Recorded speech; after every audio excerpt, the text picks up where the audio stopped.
My cellmate and I are preparing to break out of prison. We plan to use a hacksaw to cut through the iron bars in front of us. Every 30 seconds, we have to pause for 5 seconds. Then I carefully listen for any unusual sounds around us. If the guards discover us, we could lose our lives because of this. This iron bar is extremely hard. The hacksaw in my hand can barely cut through it. So my cellmate and I take turns working. After an hour, the iron bar was finally cut through. We quickly crawled through the window into another room. I originally thought we could find an exit to the outside, but after checking the surroundings, we found that all the iron doors were completely locked. We immediately felt very nervous. To prevent being discovered by the guards, I decided to temporarily restore the bars to their original state. Then I found a pile of abandoned windows nearby. The metal bolts could be used to make a key. Just as I was about to cut it, I heard unusual sounds. 2 guards walked in. They planned to smoke here. They never expected us to be hiding behind the middle pillar. We cleverly avoided them. We were nervous to the extreme. The guards walked over again, but they didn't notice anything unusual after they left. I immediately used the hacksaw to cut this metal bolt. An hour later, the bolt was finally cut through. I first bent the front of the bolt. Then I inserted it into the keyhole of the iron door. The lock was easily opened. Then we lit an oil lamp. Without hesitation, we walked into the dark underground passage. Although the light was very weak, it was enough to guide our direction. We were very lucky. All the locks were the same. We quickly found the most crucial place, which was this iron door leading to the city's sewer system. But the lock on this door was a spring lock. I couldn't open it with my key, but I immediately thought of a solution.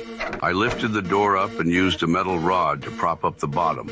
Then I used the hacksaw to cut the door hinges above. Then I used the same method to cut the other door hinges. I removed the bolts and pulled out the broken hinges. The iron door was easily removed by me. We were about to escape soon, but we had to be careful.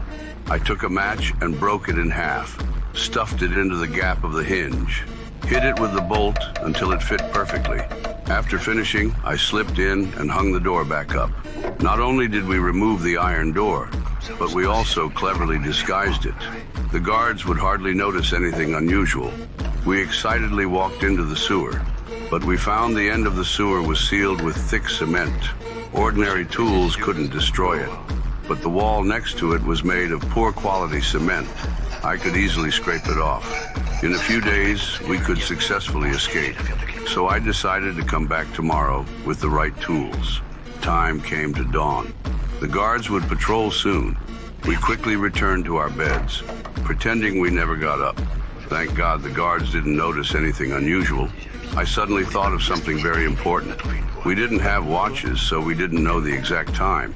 If we had come back a few seconds later, the guards might very well have caught us. To prevent this from happening again, we needed a timer. Jack pretended to be sick and went to the infirmary. He stole 2 glass bottles. Then, when the guards weren't paying attention, he grabbed 2 handfuls of sand and stuffed them in his pocket. Although he knew the guards would definitely search him, he still decided to take the risk. Pourquoi tu pris du sable?